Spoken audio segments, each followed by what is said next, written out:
I actually brought my archive from the East Coast in the hopes that I could get you to sign of Blood and Honor. I read it on the airplane. And I have 10 Horde 85s on one server. Nice! Yeah, one of each class, because I'm a GM, so I like to know a little bit about everything. But I've always had a soft spot for Tyrion, so I really, really appreciated that story to kind of justify why I loved him so much. But that's kind of completely not related to my question. My question's actually about Neptulon in the Throne of the Tides and kind of what happened to him. And are we going to find out about his little tryst with Ozymat and the tentacle thing that kind of happened?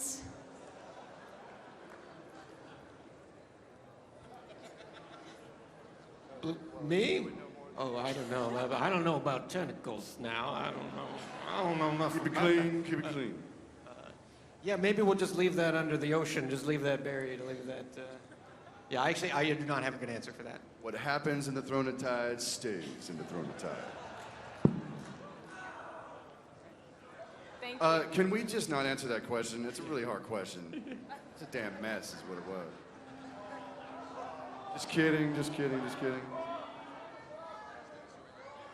For the Sign the Horde, book. Earth and Ring represent. My question is about Bolvor Fordragon. He was Alliance leader, badass mother effer, and then he becomes the next Lich King. And we don't see him reigning in the Scourge at all. So what's up with that? I mean, he was awesome before, and now what's he doing sitting on the throne? I mean, we already had a leader sitting on his butt for 5 years, and now we have another leader sitting on his butt for 5 years? I gotta say, it wasn't an easy transition for him. You gotta give him a little bit of time. He was kind of melted for a little while, and then he's just stuck in an ice cube. It's tough.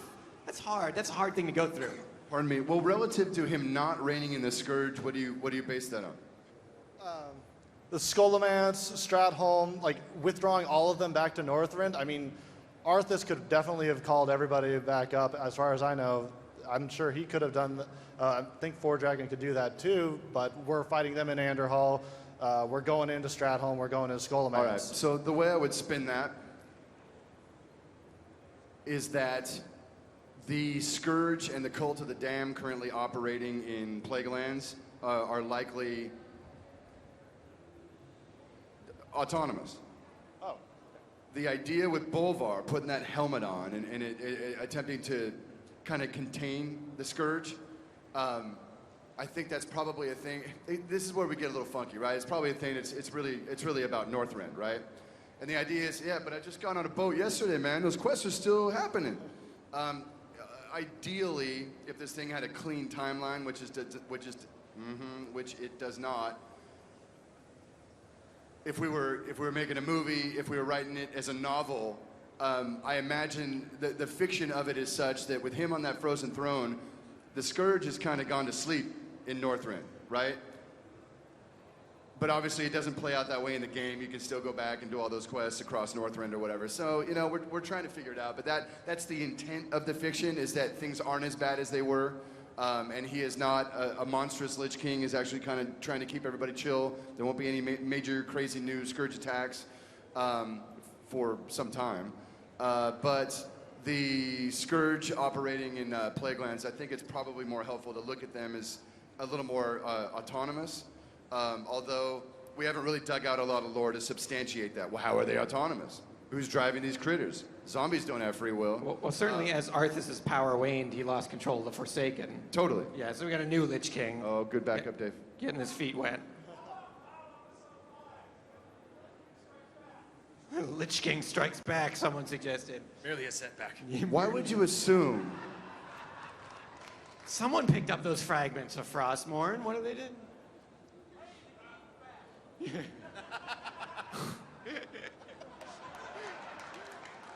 Nice. Cool. So very, very good question. Thanks very much. Have a good one. Thank you. Hey there, guys. This is a question that I have had for 3 years, 1.5 expansions. I thought I was going to get an answer in 4.1. I thought I was going to get an answer with the troll guy who asked his troll questions, but here it is. In the Gundrak dungeon, there is an area with the stone sentinel guys, and if you look over the cliff, there's a big wiggly snake tail.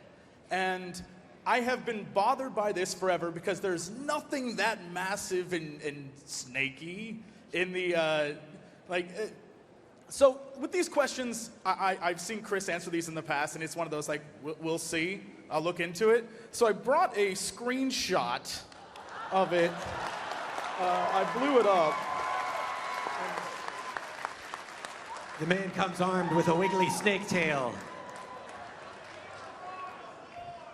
A wiggly snake tail appears. It's super effective.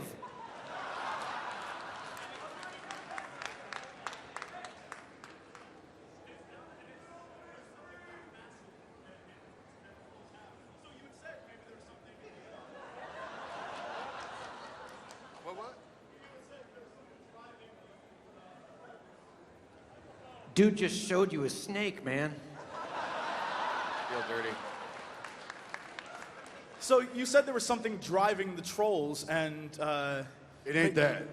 all right, well, so then what is this giant? Or crab, you just haven't found out yet. It drives me crazy, and I'm just curious. That's the first sign of the return of the Titans. And Medivh will be leading them. The forums will be holding And you to Thrall that. is going to leave Agra and start dating Jaina. Just kidding. Oh, how dare you. I don't know what the hell that snake thing is, but it's kind of cool.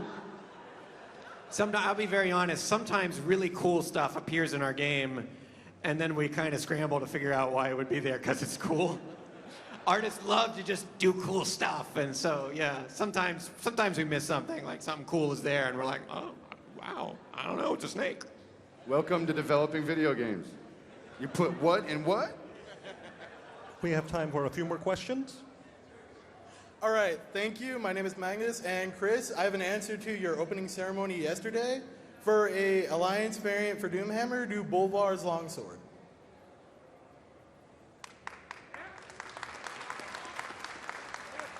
Is there an existing hook for Bolvar's longsword? I like that a lot. Do I have to add that to my So, list now? My question is, how are you going to do the leadership for the pandas, right? So they're unified once during the quest line, and then they split up to Alliance or Horde. So who's going to be leader, and can one of them be voiced over by Jack Black?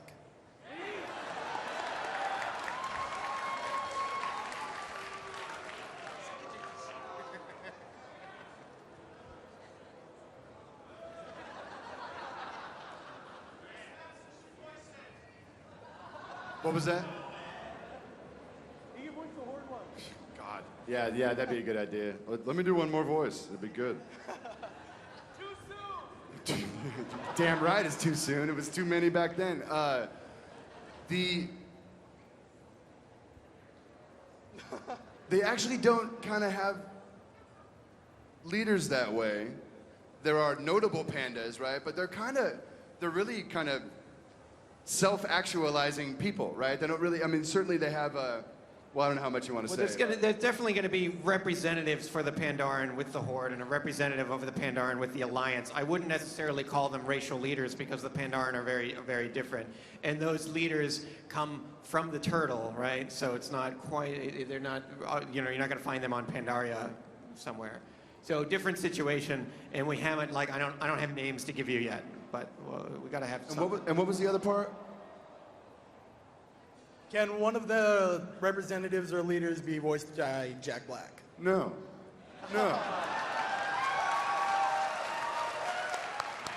Hey, look, I love Jack Black. I love those movies.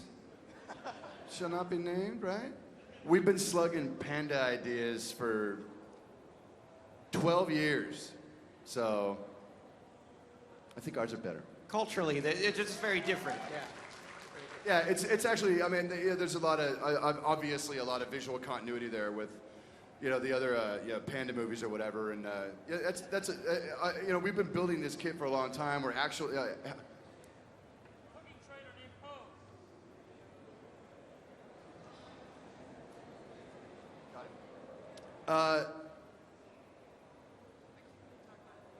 We totally did. You guys may or may not know this. We were going to have Pandaren be the Alliance race in Burning Crusade. And we built that kit out, years ago, right? But we got into a situation where we kind of pulled back, went, well, maybe it's not right, and there's maybe a story there. But we pulled back on the idea and crafted Draenei. So I only roll that out to just show you, like, we've been very serious about this idea for a very long time. And actually, in a way, it's really cool that we didn't necessarily execute against that at that time, because now we can build a whole land, right? Instead of just a starting experience, we can go to town on this idea and really execute at a very high level. I don't know if you got to see the art panel. The Pandaren that we can build nowadays, they're so expressive. Just their facial animations, just the way the body's put together. We can do so much more with this race. They're so much more compelling now than we ever could have done back then. So it's really, really cool that we get to do this now. And we get to do it big.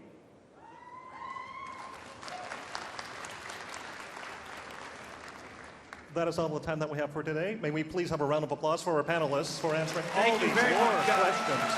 Hey guys, thanks once again for coming into day 2.